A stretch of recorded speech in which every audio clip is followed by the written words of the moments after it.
It's the Pete Sousa Show. Sports, Pete.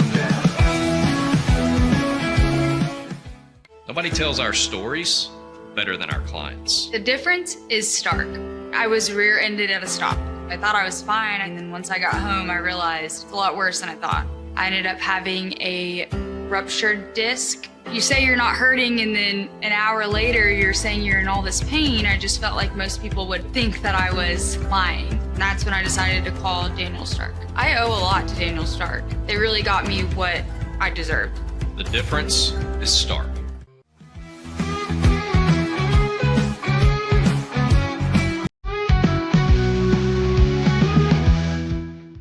We definitely love our relationship and love Extraco. It's been an amazing experience. They made the PPP process easier. They were reaching out to me saying, what can I do to help you?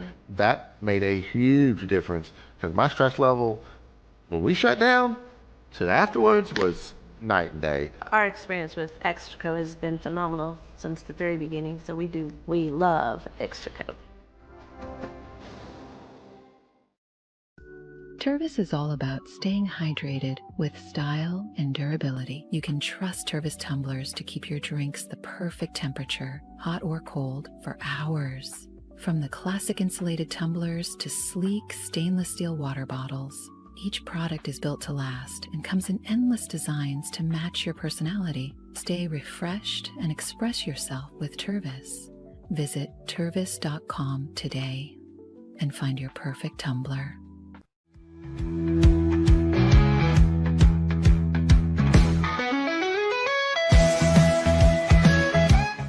Since our founding, we've been revolutionizing hair removal with cutting-edge technology and a commitment to empowerment. The U-Like Air 3, launched in 2023, ushers in a new era of sapphire ice cooling technology, offering nearly painless hair reduction in just 3 weeks. Experience the future of hair removal today at ulike.com, because at Ulike, beauty is about looking and feeling good. That's ulike.com. Ulike.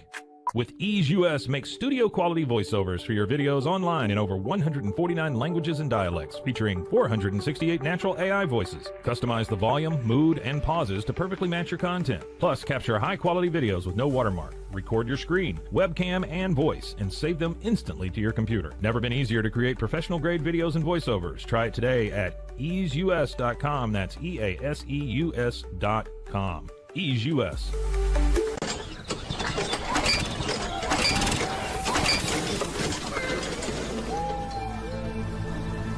Just use AMP-Pace.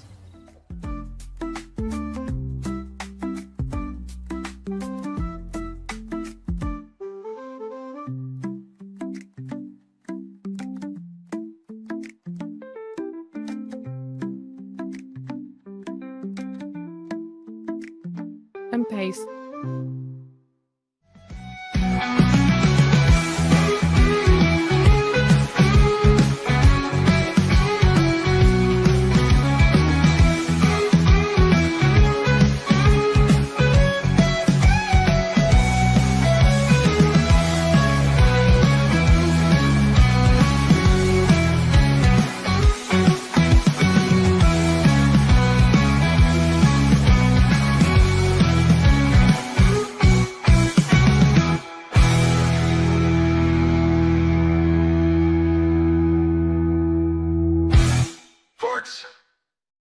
It is the Pete Sousa Show, coming to you live from the 21st floor of the Alico building here in Waco, Texas. I am not Pete. I am Scotty Swingler here with you today as we are going to discuss a few things, topics of the day or topics of the week together. Do me a favor. I am flying solo. Scotty is flying solo this morning. So if there's an issue with audio, video, graphics, anything, feel free to drop that in the comments, and I'll try to take care of that. You guys are my eyes and ears this morning. Really appreciate you joining us. Pete is in Charlotte, having the opportunity to speak about sobriety and his journey. Make sure you listen to the Payoff with Pete podcast if you haven't, to hear stories of sobriety, journeys of these awesome men and women who have overcome challenges and addictions. And Pete's a hero of mine for that reason. By the way, Pete Sousa Show brought to you this morning by Daniel Stark Injury Lawyer, Socorro Family Ford. Don't forget our friends at Slovacek's. Go see Ray. Tell him the Pete Sousa Show sent you. If you're commuting between Dallas and Waco anytime, don't drive through without stopping at Slovacek's. I actually sent Pete a video earlier this week. My daughter, the other night at around dinner time, I cut up some Slovacek sausage and put it on her tray. And she's kind of been she's 11 months old. She's just getting into real food. She's a real picky eater. Really the only reliable thing she'll eat without hesitation are crackers, right? And she was obsessed with that Slovacek sausage. She was powering that stuff down. I had to stop giving it to her because I was worried she was going to get a tummy ache from all the Slovacek she was eating. So cool moment for my family with Slovaceks earlier this week. Okay, so we got into a little debate yesterday on the Pete Sousa Show about the Dallas Cowboys. The schedule, of course, dropped this week for the NFL. Cowboys schedule was released. And I'm going to be honest with you guys, as the Cowboys fan on the show, I was not very thrilled when I saw how this schedule lines up for the Dallas Cowboys. I have real concerns about this Dallas Cowboys roster, the way that it's been put together, and the opponents that the Cowboys are going to face this season. I have those concerns, because the Cowboys have a first-year head coach. And if you just look down the schedule at the opposing head coaches that Brian Schottenheimer is going up against this season, it's kind of a murderer's row of opposing head coaches. And then secondly, I've been very vocal for many years, but since I started on the Pete Sousa Show in October, I've gotten more and more vocal about, I just don't believe in Dak Prescott anymore. That's not to be negative Nancy or super downer about it, but I just don't think he's a guy that's going to win you games against elite competition. Sure, he can pad his numbers and put up some great stats against poor teams, but I really struggle seeing him elevating his team to the point where they're going to overcome a great team. And we're going to talk a little bit about that here in the next few minutes. Bear the Truth chimes in with us. How do you rank NFC teams? Bear the Truth. Right now, I'd say the Eagles have to be number one, defending Super Bowl champs. I think the Commanders are right there neck and neck with them. I think you saw that when they played last season.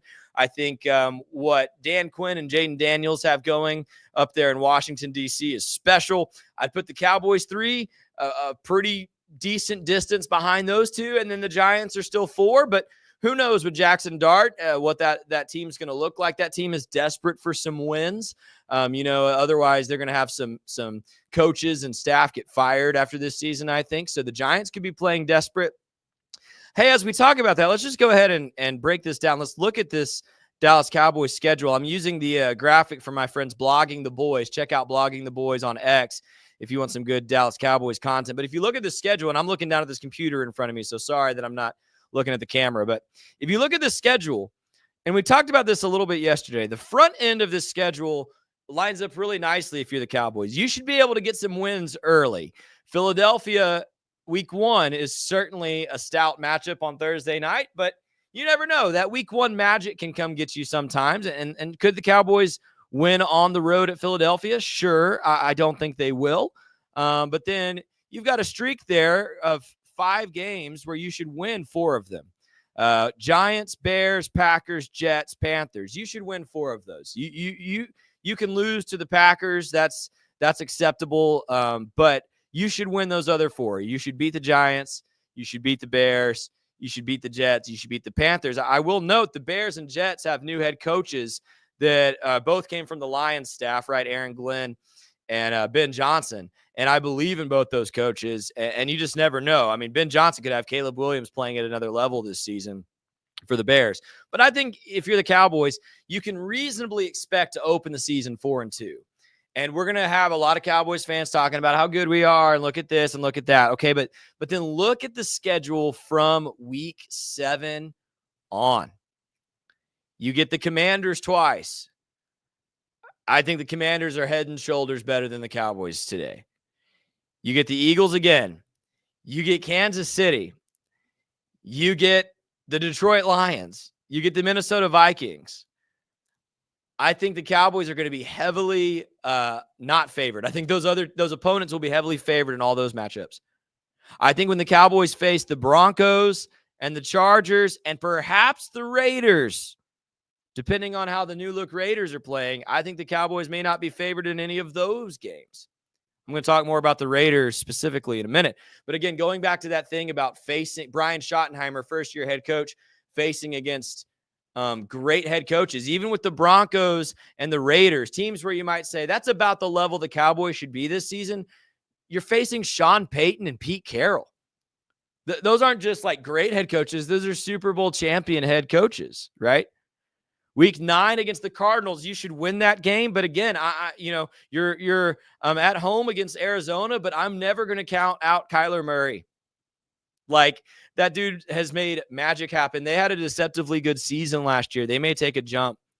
And so really outside of New York in the final week of the season, I don't see any guaranteed wins from week 7 on. I think if you're the Cowboys, I mean, if I was a betting man today, I might predict 3 of those. I might say, between Denver, Arizona, Vegas, Minnesota, Chargers, Giants, you should get 3 or 4 of those.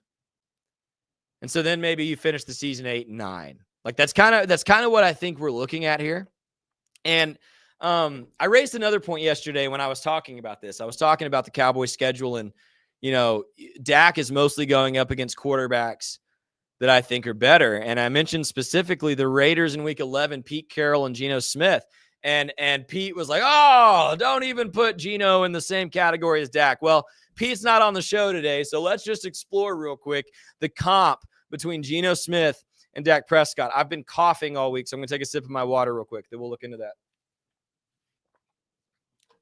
Okay, check this out. I went to Pro Football Reference, and they have this tool where you can compare players. And this is Dak Prescott and Geno Smith over the past 3 seasons. And I will say, I think if you look at these numbers, Dak has a slight edge, but it's not as great as one may think. So looking at these numbers with you, Dak does have a better record. Geno has played 12 more games in the last 3 seasons, right? Sometimes the best ability is your availability, right? I'm not even convinced Dak's going to make it through the season. Completion percentage, almost the same, 67 to 68. Passing yards, Geno obviously leads due to more games played. But if you look at passing yards per attempt, identical. They both throw for 7.4 yards per attempt. Geno Smith, passing yards per game, 3 yards apart per game. Touchdowns, 70 to 32 interceptions for Dak, 71 to 35 interceptions for Geno. Almost the same. Quarterback rating, 96.8 for Dak, 95.5 for Geno.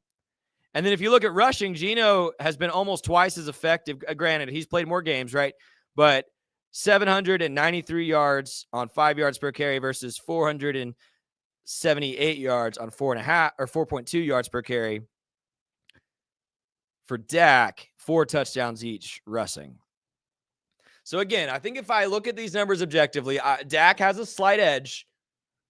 But what these numbers say is Geno and Dak are essentially the same player.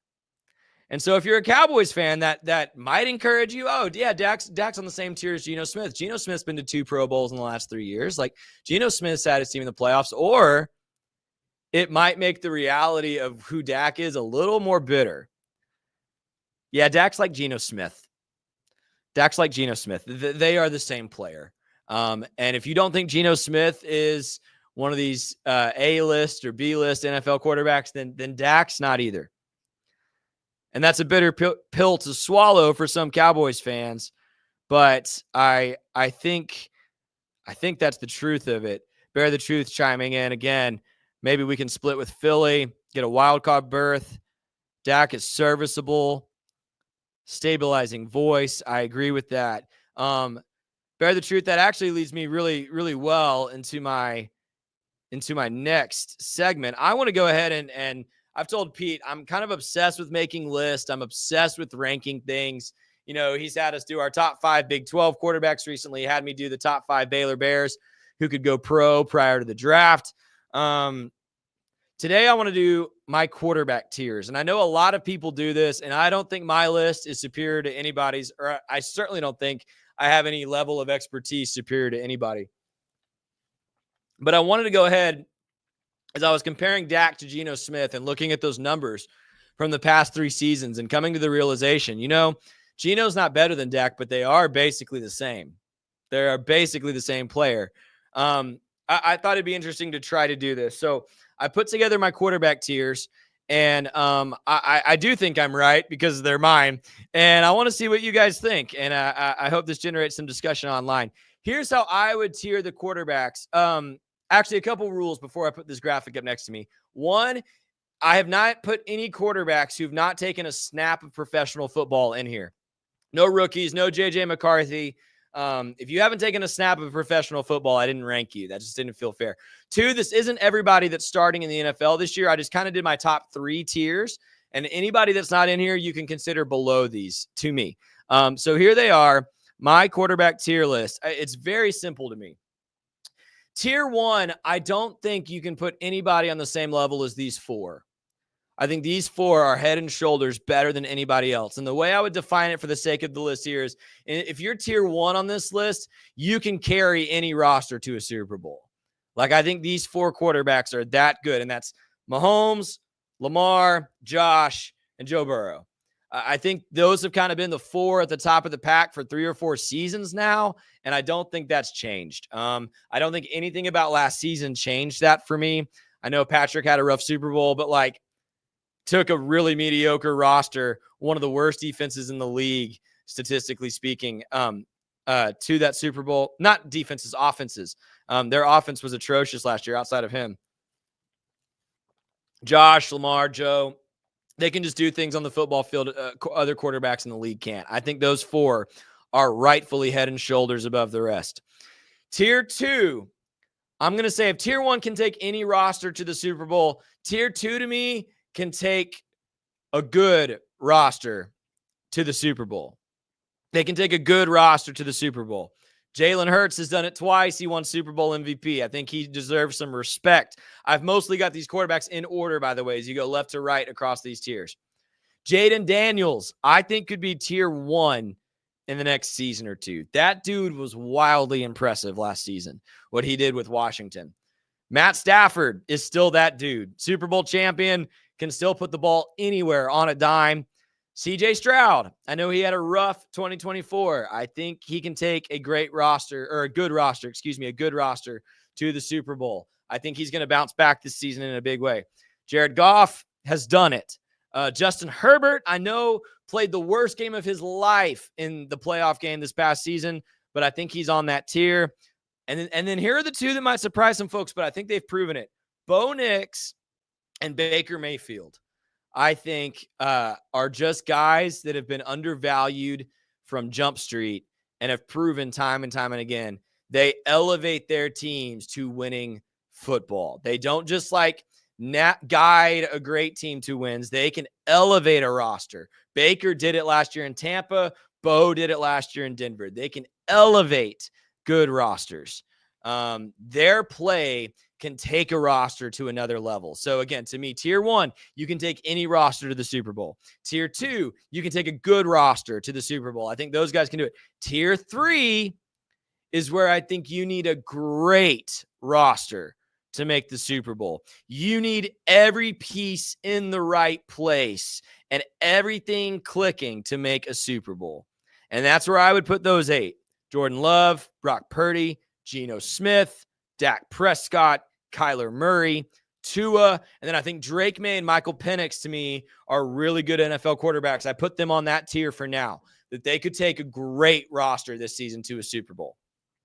But I think that is evidenced by Dak's best seasons were his first 3, right? First 3 seasons when he had prime Zeke, when he had that dominant best offensive line in the NFL. I don't think Dak can take any roster to a Super Bowl, which is why he's not tier 1. And I don't think he can take a good roster to a Super Bowl. I think the Cowboys have had some good rosters the past 4 or 5 seasons, and Dak's not going to elevate them to that level. He can take a perfect roster or a great roster or a really, really, really amazing roster. Like if you put Dak on the Eagles last season, I think maybe he gets to the Super Bowl. Maybe. I mean, I don't want to undervalue what Jalen Hurts has done. But that's how I see these NFL quarterbacks stacking up. And I think if you're a Cowboys fan, you just have to be a realist about this. And if Pete asks me next week, yes, all of those guys to the left of Dak and above Dak, I would rather have than Dak Prescott right now if I'm a Dallas Cowboys fan. And frankly, it wouldn't surprise me if Drake May, Michael Penix, maybe Caleb Williams this season, maybe one of the other rookies like Cam Ward jumps past Dak by season's end. Would love your comments if you're watching this back later. Comment below who is your favorite quarterback in the NFL, or where do you disagree with my tier list? Where have I missed it? Again, tier 1 can take any roster to a Super Bowl. Tier 2 can take a good roster to a Super Bowl. Tier 3 needs a great roster to make a Super Bowl. That is how I see those NFL quarterbacks playing out. Well, hey, thanks for joining us this morning on the Pete Sousa Show. Here's what we're going to do next. We're going to take a break. When we come back, we are going to replay a conversation from earlier this week where Pete and I reacted to the Dallas Mavericks getting the number 1 overall pick in the NBA draft. And we talked about, is there a conspiracy going on in the NBA? We're going to play that next, but then don't go anywhere, because after that, I'm going to come back and tell you about Baylor basketball's latest commitment that they got last night. And boy, guys, I cannot stop getting so excited for this upcoming Baylor basketball season. I know we're still so far away, but I am ready for November. It's going to be a great season in Waco. We'll tell you more about that when we come back. This is the Pete Sousa Show. Don't go anywhere. We'll be right back.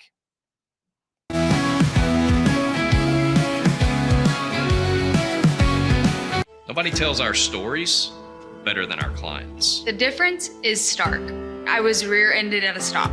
I thought I was fine, and then once I got home, I realized it's a lot worse than I thought. I ended up having a ruptured disc. You say you're not hurting, and then an hour later, you're saying you're in all this pain. I just felt like most people would think that I was lying. And that's when I decided to call Daniel Stark. I owe a lot to Daniel Stark. They really got me what I deserved. The difference is stark. We definitely love our relationship and love Extraco. It's been an amazing experience.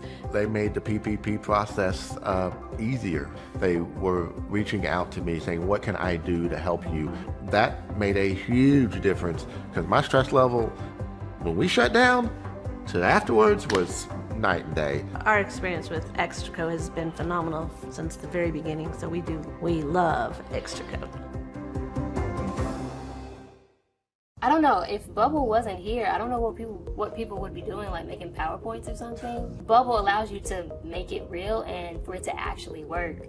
So I feel like Bubble bridges that gap and being able to give people the opportunity to make their ideas come to life really quickly too. I love that I can sit down and build something the way that I think it should be built and have the control over it. Bubble turns ideas into fully scalable apps. Try Bubble today.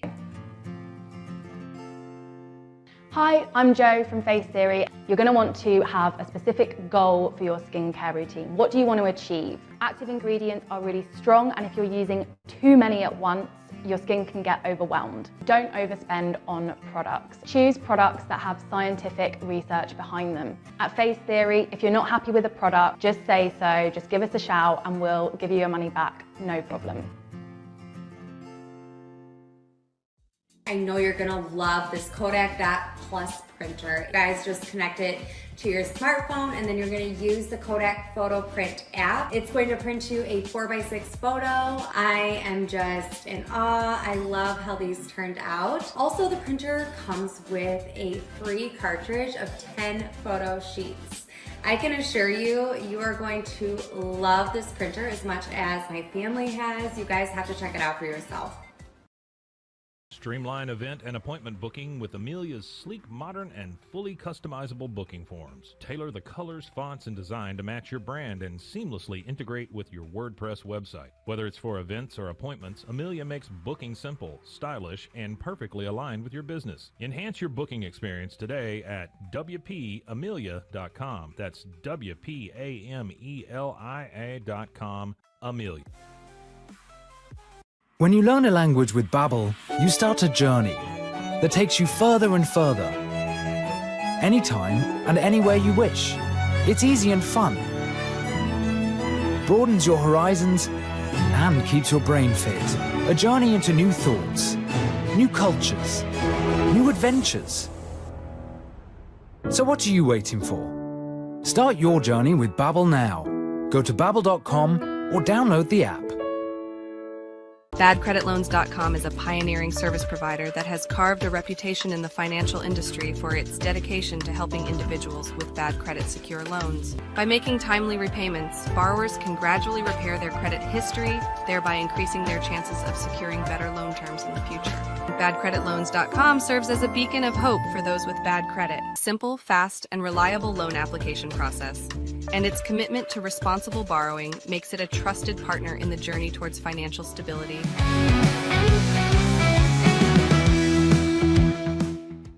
I'm a benefit of the doubt guy. Maybe it's how I was raised. I always joke around, say born on third base, thought I hit a triple. I had a good childhood coming up. My parents were sweet to me. There was some drama in the house, but you get it. I had pretty good vibes as a kid, and thanks to my parents.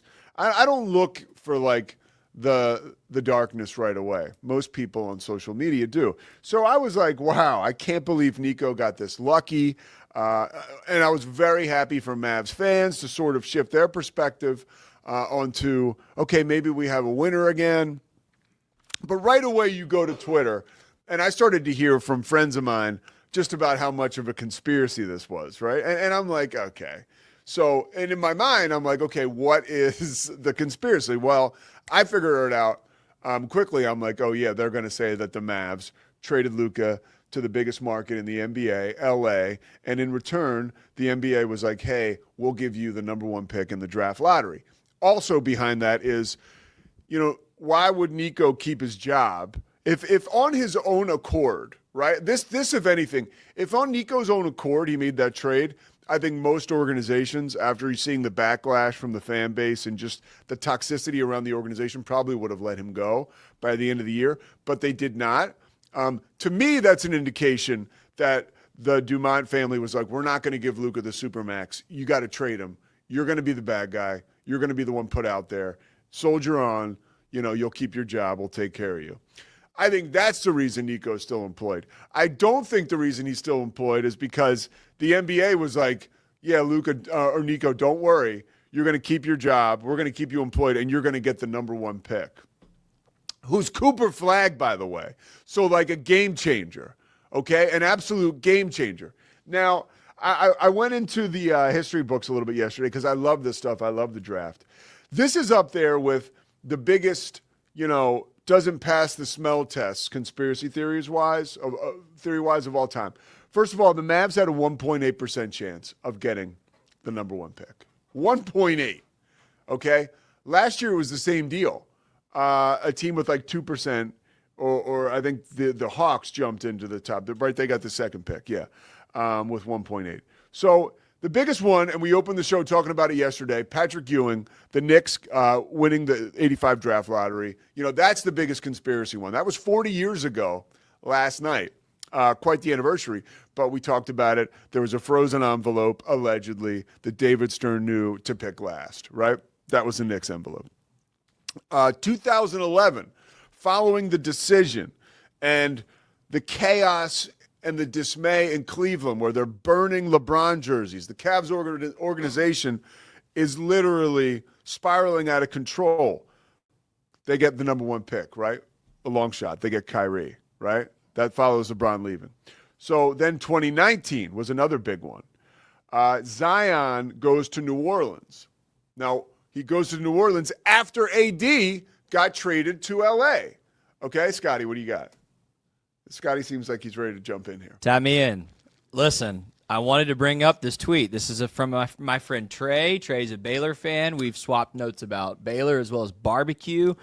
And he put this tweet up, and I am just presenting evidence. I am not making a claim. Yeah. All right? Here's what Trey said on Twitter.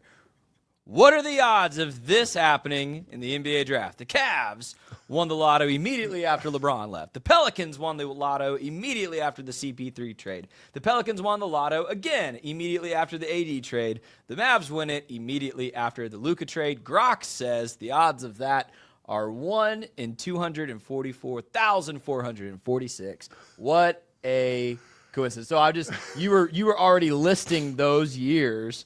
I just wanted to put that up. That my friend Trey's on it. I mean, Trey says that is odd. It's talk about an epic long shot, right? Talk really, and then so also another one. I don't know if Trey had that. 2015, the Cavs get the number 1 pick after they get LeBron back. So it's like the Cavs need another piece for LeBron to win a championship, for him to be rewarded for coming back to Cleveland. Good point. And win a title. That number 1 pick was Andrew Wiggins, and then it turned into Kevin Love. Okay, obviously a huge piece. And then you look at LeBron staying home in the 2003 lottery. That's another one where it's like, okay, this looks like a potential conspiracy. It's fun. I love to follow it. I love conspiracy theories in themselves. It's malarkey. Don't believe it. It's complete BS. This is not a conspiracy. This is a draft lottery. It's a lottery, okay? And I know this. Like every major conspiracy that is out there in society, if it is a conspiracy, just be patient. At some point, we will find out. People will start talking. And that's the key to the 1985 one with Patrick Ewing and the Knicks. We would know by now. Somebody else would talk, dude. I'm sorry. Someone else would talk. There's more people involved. Like when you get a secret going between 3 people, odds are one of those people, if they're not murdered, right, like mob style, is going to let go of that secret at some point in time, especially when it could behoove them financially. And letting one of these secrets go could lead to a payday for whoever wanted to be the quote-unquote whistleblower. So I don't believe in the conspiracies. I think that's complete horse you-know-what. And I'll say this, too. I hate to flip it, but I think you got to give props to Adam Silver in the NBA, and here's why.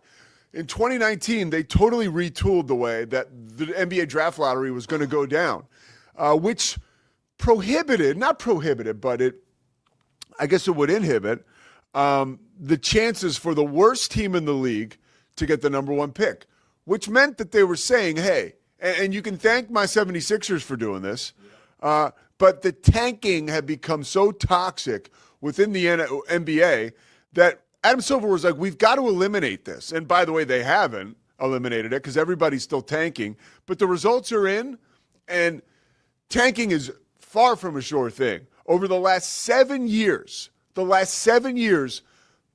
worst team in the NBA has not gotten the number 1 pick. So clearly, whatever you're doing now to tank, you're not getting rewarded. And I heard Udonis Haslem say, it was either last night or this morning, talking about the tanking situation. Like, how you do one thing is how you do everything. And really, that's a little extreme because in certain situations, you have seen tanking work, right? You go back to the Spurs. I mean, like, they basically took a year off. They picked up Tim Duncan in that draft where the Celtics just completely lost out, the Pitino Celtics years. And then they get Duncan and Robinson, right? And then they become a dynasty, really, an underrated dynasty at that, when you think about it. And that's probably because of where they're located. But this is something that is working. As much as people think it's not working and you want to point over there, that's the conspiracy. That's the sexy thing to look at. Really what you need to point at is over there. What Adam Silver has done was actually good for the NBA. And sooner or later, these teams are going to get on board and realize that, like, tanking is no good for you long term, right? Like, I had a chance to talk to the great Corey Dickman yesterday. Now, Corey clearly doesn't get it either because Corey is pissed that Chauncey Billups is still the Trailblazers head coach because Corey was saying, hey, look, Chauncey didn't get the memo, right? Like, the Trailblazers needed to tank. They needed to suck, okay, so they could get the first pick. But what Chauncey did last year was he fought for his job maybe, and he instilled a winning attitude in his team. So as a fan, you sit at home and you say, wow, we're in like no man's land here. We're not getting like a great lottery opportunity. And here we are with a team that's lukewarm. But I believe you're instilling a culture in your organization that can become a platform to success. I am so out on the Philadelphia 76ers now. So out. And I'm telling you, most of my friends are as well. and it's because of the tanking and the toxic vibe around the whole organization. Joel Embiid, I love him. He seems like an amazing dude. He's a loser as far as the NBA is concerned.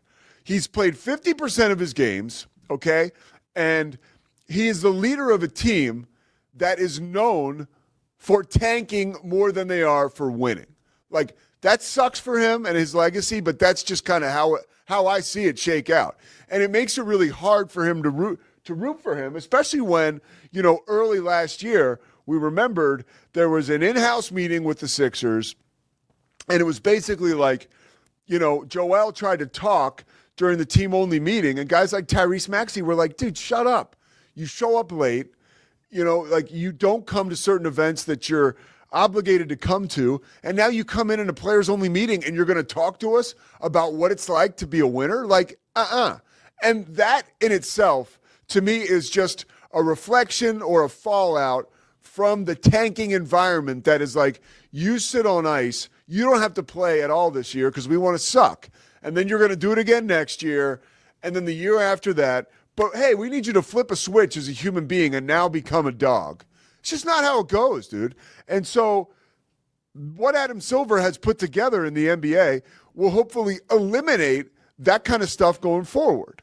And I got to say, yesterday, one more thing about the draft and just another thing of a piece of rubbish, I think, was a report yesterday from Shams Charania. Because now the talk is, oh my gosh, NBA executives, according to Brian Windhorst, are now asking the question, is Giannis to Dallas for the number one pick a reality? Right? Okay, that was a question. Scotty, hold on. We're gonna tag you in here in a second. First of all, and again, like no knock on Shams, no knock on any of this. Like Shams is, the guy's like probably the best all time we've already had. Or he's probably already one of the best all times with his ability to break stories in the NBA. But that story yesterday was kind of a nothing report. I get it. Like, it's a piece of information he got that Giannis would be open to being traded or moving teams. But, like, who isn't at that phase in their career? He didn't say, I want to be traded. He just said, yeah, I'd be open. So basically, he's not going to, block it with his body. An opportunity or a trade that would send him somewhere else. Like, that's kind of normal. Especially in today's NBA, especially in today's NCAA, where we see people moving all the time. If anything, Giannis has been an outlier for his willingness to stay with a mid-market team for as long as he has. And that's one of the reasons I think we all sort of low-key love Giannis, even if we're not out there with our love.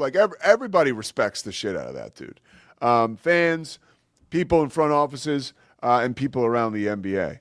So I think Giannis to Dallas we're going to hear a lot of that. I think that's all smoke. I don't think that the Mavs, I don't know. It's hard to see them executing that trade at all when their return on investment for the trade that is most recent to us was so bad.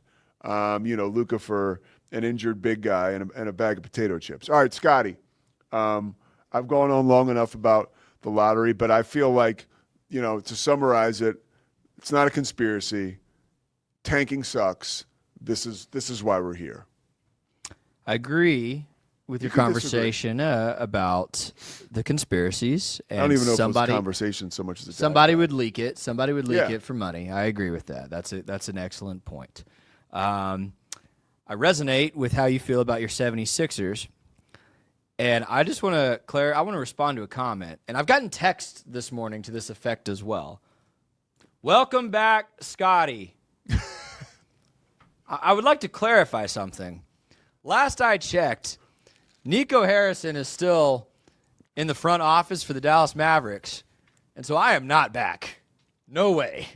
I'm still out. I told Pete this morning. He's like, Cooper Flagg. I'm like, okay, great. That's not my team. He was one of my first texts. Okay, great. Cooper Flagg, cool. No. Are you sure you don't want to reconsider? Wait, reconsider what? Your Mavs fandom right now. Did Nico Harrison still trade the most generationally talented player the franchise has ever had? Yes, he did. For nothing. Yes. He did. So, yeah, no, I'm out. Okay, here's your core next year. Yeah, but just keep in mind that 2 of them might not play more than half the season. Kyrie Irving may not play more than half the Klay season. Thompson May not. Cooper Flagg, Anthony Davis. Wait. I think Derek we don't know Lively. that Klay's back. In fact, Klay was very cryptic about coming back in his final press conference. Well, let's be real now. I think everyone should be reassessed after last night, or everyone should reassess their commitment and vocalize that so we know where they stand. Because I guarantee the temperature's changed in a lot of rooms as far as the Mavs are concerned. Props to you for standing firm. Listen, Cooper Flagg's a good player. I can see why there could be some excitement around that group of players, especially if everybody's healthy. Like, give me a healthy AD, a healthy Kyrie, a healthy Derek Lively. Like, that's intriguing. I get it on the basketball court. Yeah. But if Nico Harrison is still in the front office, Cooper Flagg's going to be traded in 3 seasons for Rudy Gobert. That's not because that's the philosophy of the Dallas Mavericks now, as he's told you and doubled down on 100 times. So I push back on that. I think Nico has got to be. Look, here's the one thing I can tell you going forward. If you're a Mavs fan, like personnel wise, the worst is behind you. Like whether. And Nico Harrison won't be your general manager forever, so you will be welcomed back into the fold here over the next 2 years, 3 years at some point. I texted one of my buddies that this morning. I said, when Nico's gone, I might come back. But I might not, because Luka's going to win a Finals MVP, and I'm going to be sad. He will be gone soon. He will be gone soon. And you know, I was thinking about this. Some of the fallout and the backlash on Nico was really bad, and I think that like guys like Windhorst and guys like Tim McMahon, they go so hard in the paint on this because, you know, like being hard on Nico, because I think that there's so much that they know as like sourced up NBA insiders. There's so much they know that they can't even report that I think it's almost frustrating. You could see it kind of seeping through last night with Wendy. The woman who played at Stanford, Chiki Ogunuke, I think, maybe I messed up her first name. But she's real good personality for ESPN. She was on the countdown set last night after they went from the lottery to the Knicks game. So they were in between for like a minute and a half, which was like not enough time for people to react to that, which was funny in itself. But Windhorst was just like, I think Ogunuke was like, maybe Nico's off the hook or maybe, and Windhorst was like, no chance. I'm with him. Yeah, and listen, I agree too. Bottom line is, if you're a player, if you are a good to great player, and you see what Nico did to Luka, again, we've beat this to death. It's not just the trade that was clearly not equal in value on either side. It's also the way then there is a smear campaign about Luka's work ethic or his weight or his diet or his smoking, drinking, whatever. There's then a smear campaign to justify it. If you're a superstar talent, why in the world would you go play for that GM? Because if Luka's expendable, Cooper Flagg's expendable. If Luka's expendable, Klay Thompson and Derek Lively are definitely expendable. Yeah. Like, why would you play for that GM if he potentially is going to ship you off for nothing and then smear you? So that's why I'm like, that's a good point. Like, that's a good point. I don't know. Dallas was already struggling to attract free agents, right? There were so many seasons where it's like, LeBron James to Dallas? Whoa. Or like, oh, this free agent, that free agent. No big splashy free agents have chosen Dallas. By the way. Even when Mark Cuban was beloved, Dallas was competing for championships. Dirk was there. Like, Dallas has not been a free agent attraction. Now you've got a GM who will ship you off, like you said, for a bag of potato chips and then talk crap about you. Why would you go play for that franchise? Well, there's my rant for the day. No, that's pretty good. And another thing I will tell you, and I heard Simmons talk about this last night. I was so all in on this. It was such a fun night. Yeah. To kind of like, I watched Simmons did a live reaction to the Knicks game in the lottery. We haven't even talked about Jason Tatum getting hurt yet, but and we'll talk about that next block. But it was just, here's what I wanted to say. He noticed it, and I noticed it too. If you watch the coverage, maybe he was nervous, but Cooper didn't seem over the moon about like going to the Mavs. He didn't, but he was probably pretty nervous. You know, that's a huge because night. It's a toxic. It's toxic. It's been toxic since they traded Luka. It's toxic in the media. It's toxic in national perception. It's probably toxic in the building. Yeah, but you got a great coach Okay, I agree. I love Jason Kidd Yeah. too, but Jason Kidd has not looked happy since they traded Luka. No, but we'll see. Maybe here's the good news, Mavs fans. We're going to find out, because if you remember, I was in Lubbock for a Texas Tech game, and I was with Scotty when, I raised the flag that I said this is just like Major League, that they're trying to tank the season so they can move the team to Vegas. I think at which point I said they will get Billy Gillispie to coach, right? Because that's the kind of guy you could get. He'd be like Lou Brown from Major League, right? But clearly, it looks like that probably might not be the case. Now, if they trade the pick for a bunch of future picks, right? Maybe there's something here to that. Maybe they do want to move it to Vegas, but I think we've avoided worst case scenario. Scotty, anything else before break? No, I went off. I'm done.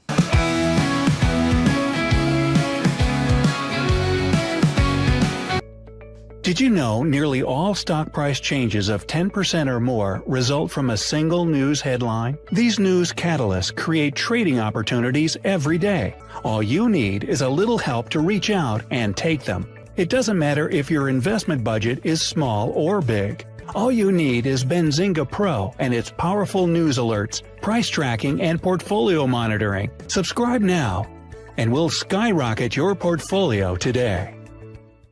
BosleyMD.com. I've always had thin hair my whole life. It breaks off at a certain length. In the last 6 months, I've noticed it just really bad. I mean, you could totally see it. I wear a hat a lot. I tried several different products. My experience with the Bosley MD hair regrowth kit was amazing. It was easy to use. It let me take off my hat. I could go in public and have my picture taken and feel normal again. BosleyMD.com. Golf Partner, the world's largest golf store network, offers more purchasing opportunities than anywhere else. With a dominant market share and a wider selection of quality secondhand golf clubs than our competitors, we make it easy for you to enjoy the game with affordable, top-quality equipment. Join us at GolfPartnerUSA.com and discover why we're the trusted choice for golf lovers worldwide. That's GolfPartnerUSA.com. Golf Partner. Since 2003, Bluehost has been empowering people to harness their brands online with innovative web hosting solutions. Trusted by over 2 million users, we're the longest-running WordPress.org recommended host. With Bluehost, you get a safer, better web experience, supported by the world's most popular site builder, and backed by our commitment to open source projects. Visit Bluehost.com today and take your website to the next level. Experience the future of secure private cloud storage with Internex. Protect your files with end-to-end encryption, ensuring your data stays private and accessible only to you. Enjoy seamless, fast storage without compromising security. Visit Internex.com today and take control of your digital life. That's INTERNXT.com today. Apollo Neuro is a new kind of wearable that helps your body recover from stress. It's like a wearable hug for your nervous system that helps you calm down and feel better. The Apollo wearable will send gentle vibrations to your body, like a song you can feel instead of hear. You feel better, you sleep better, and you can get back to being yourself. Learn more at apolloneuro.com. Protect your online privacy with NordVPN. Browse securely, access content from anywhere, and keep your data safe with military-grade encryption. Whether at home or on the go, NordVPN ensures your digital freedom. Stay secure. Download NordVPN today at nordvpn.com. That's NORDVPN.com.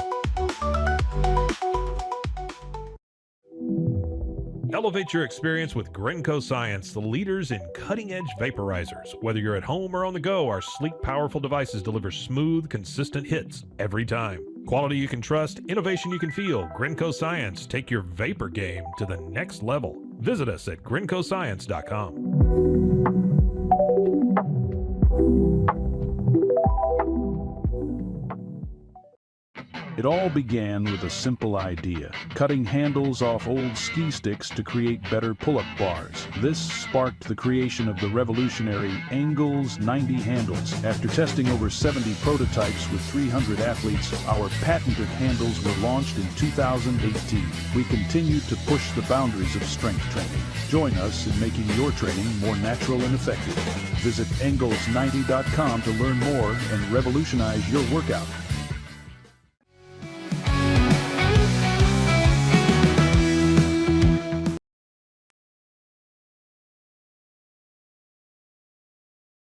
Now I'm unmuted. There we go. Welcome back, Pete Sousa Show. Scotty Swingler here with you today, filling in for Pete, producing and hosting the show. It's been a blast. Hope you have enjoyed it so far as we covered Dallas Cowboys, Dallas Mavericks. And really quickly before we go, got to cover my Baylor Bears. Shout out to Bear the Truth for this Baylor football swag he helped me pick up a few weeks ago. It's awesome. Hey, and thank you so much to anybody that's watching for liking and subscribing and commenting. Across 10,000 subscribers this week. Just 5 or 6 weeks ago, we were below 6,000. So it's been a cool run these last few weeks. Been a lot of fun, and we're excited about what we get to do. I do want to talk a little Baylor basketball. Baylor basketball did secure another huge commitment last night, and I might be butchering this name, so I just want to apologize in advance. I've not heard anybody actually say his name out loud, but it's Michael Perez. An Italian basketball player, 17 years old. He's a 6'8", described as a point forward, ball handling forward from Italy. It really has made his name in the FIBA World Cup circuit in the last couple of seasons. He made the All-Star 5 in his last 2 FIBA World Cups, the U16 and the U17 FIBA World Cups. This last one, he was right alongside American stars AJ Dibonsa and Cameron Boozer.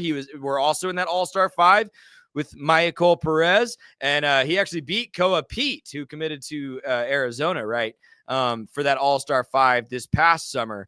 He is a really intriguing prospect, not a immediate player, I don't think. Described more as a project. He's not an excellent shooter. But when I was watching his tape last night, in a weird way, stick with me on this, I am not comparing the two. Perez is not this good. But reminded me a little bit of Luka Doncic in his game. And by that, I mean the way he likes to play is take the ball into the lane and then outwork you in the lane to get a decent mid-range or even close-range jump shot or hook shot, or work you into the lane to find the slasher or to find the open man for the 3 ball. Really reminded me of Luka's game in that aspect. He's not nearly the shooter Luka is, but in terms of being able to get into the paint, penetrate a defense, and then either outwork you at the block. He's got some incredible skill down low on the block, or to find an open man on a cut for a bucket. Perez is elite at that. In the championship game against the United States at the FIBA U17 games last summer, he had 18 points, 8 assists, and 8 rebounds to lead Italy to that silver medal. Hey, great comp, Scotty B. Scotty B says he's similar to Jeremy Sohan. I think that's a really good comp, actually. I think that's a really good comp. I think he's a little more raw than Sohan was when he got to Baylor. But here's the deal. I've talked on this show about how I wish Scott Drew would get back to those development stories where he takes some really raw prospects and elevates them to NBA caliber talent. He did it for years with kids like Taurean Prince, Quincy Acey, Corey Jefferson. None of those guys were considered NBA caliber players when they got to Baylor. They all left Baylor as NBA players. And this is a player who I think could develop for 2 or 3 seasons under Drew into a really sharp NBA prospect. Great word, Bear the Truth. Coach Drew building for the future, developing a core. I think Iguodala and Perez both slot into that. I think Perez probably more ready to play right away than Iguodala is. But both of those guys are players who I don't think they commit to Baylor to play right away. And what's so exciting about both of those guys committing to Baylor after I think kind of your big pieces for 2025, 2026 were already set is they probably committed to Baylor under a pretense that they were going to develop, that they are not going to be the stars day one, season one for Scott Drew, that I am sure Scott Drew pitched them on their role, that maybe in 25, 26, you aren't playing a ton of minutes like you might expect, but by 26, 27, you're a key piece. And hey, if you're at Baylor 2 or 3 seasons, you're going to be an NBA player. I think Scott Drew sold that to Iguodala, not just the kid coming, but his father, who was obviously an NBA star. I think he, excuse me, I've been coughing all week, and I've been avoiding it on the microphone this whole time. We were doing so good. Anyway, I think Scott Drew probably pitched that development to the Iguodala family. He probably pitched it to Lopez, Scotty B. Maybe he pitched it to Soyoye, and maybe I'm butchering that name, but same kind of deal. I think he's a red shirt this year if Scott Drew can do it. I don't think he plays right away. So that's what I see coming for this Baylor basketball team. I did want to look at how this impacts the whole roster. So if you looked at this past season's roster, I think your clear pitfalls were you were way too guard dependent. You were often running out 4 guys who were like 6'5" or shorter to play against. When you play against just bigger, longer teams, that wasn't going to be effective. And then when Josh O goes down, your best inside player by 1.5 miles is Omier, who's like 6'8". So you were way too small last season at Baylor, and you weren't deep enough at the forward position. I want you to look at this Baylor basketball roster for next season, and I want you to notice the height and the length. I want you to notice that outside of Obi Agbam and J.J. White, who will get heavy minutes at the point guard spot, it's 6'6", 6'6", 6'7", 6'9", 6'9". And all of those players can play multiple spots on the floor. When we talk about positionless basketball, Cameron Carr and Tunde Yesufu are kind of positionless players. Andre Iguodala can play 2 through 4. Michael Ratai can play 3 and 4.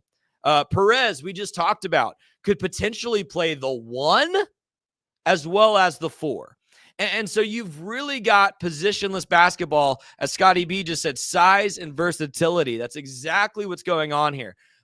This roster is long, and they are tall, and you can run a bunch of combination 5s out of this roster that are going to be really, really dangerous in Big 12 play. Of course, and you are so much deeper at the center position with Joslin Bodo and Caden Powell, both proven college basketball players who are 6'10" and 7 foot.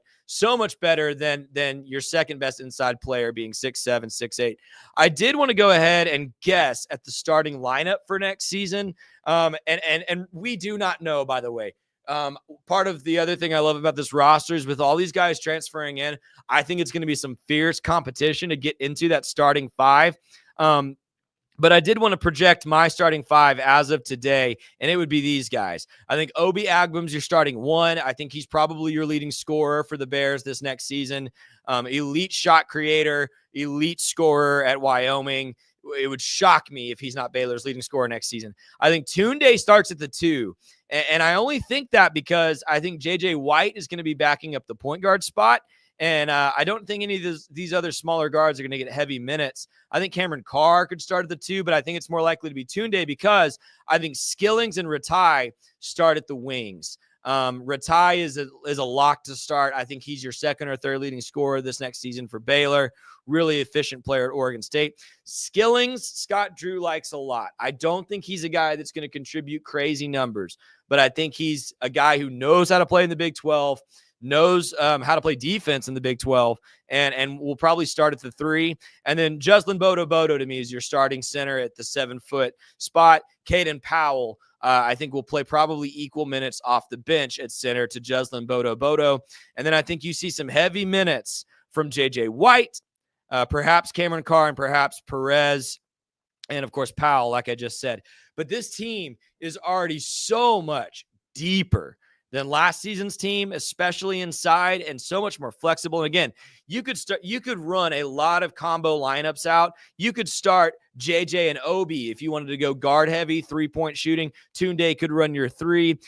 You could start Cameron Carr. You could start Perez at the 1 if you wanted Agbum to play the 2. I mean, there's all sorts of combinations with this starting lineup. I'm just really, really pleased with what Scott Drew has done. And I think this commitment from Perez, an international star, FIBA U17 All-Star 5, right next to Cameron Boozer, right next to AJ Debonsa, it says a lot. It says a lot that he would commit to Baylor after I'm pretty sure Scott Drew would go to him and say, hey, you're not going to start, but we think we can develop you into an NBA guy.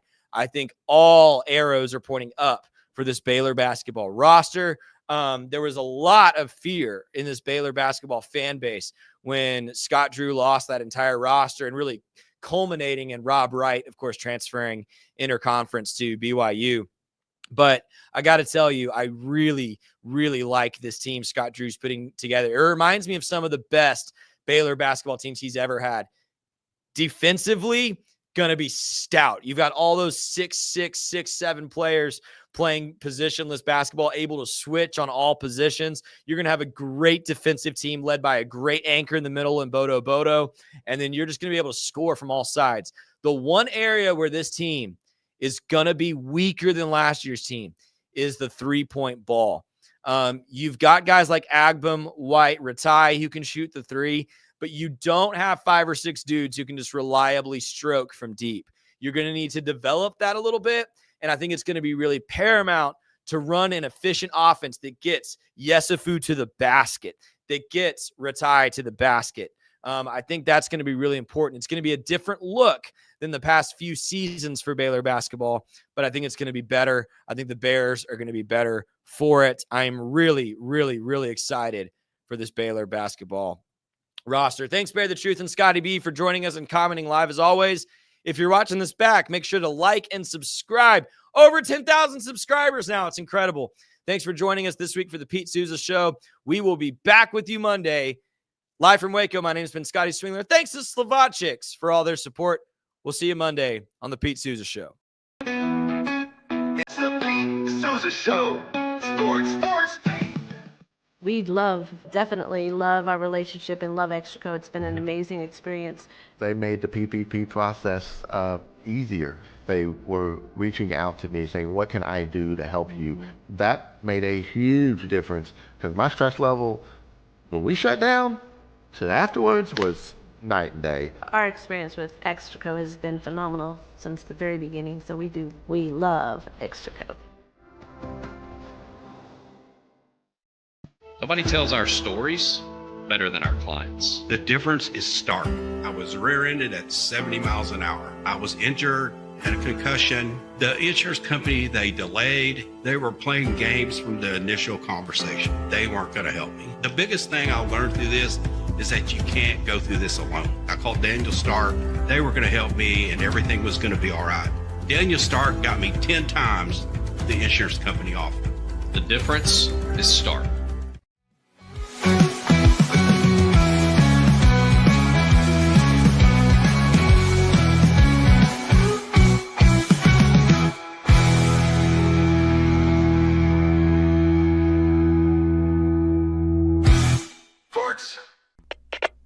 We are Rogue Media Sports.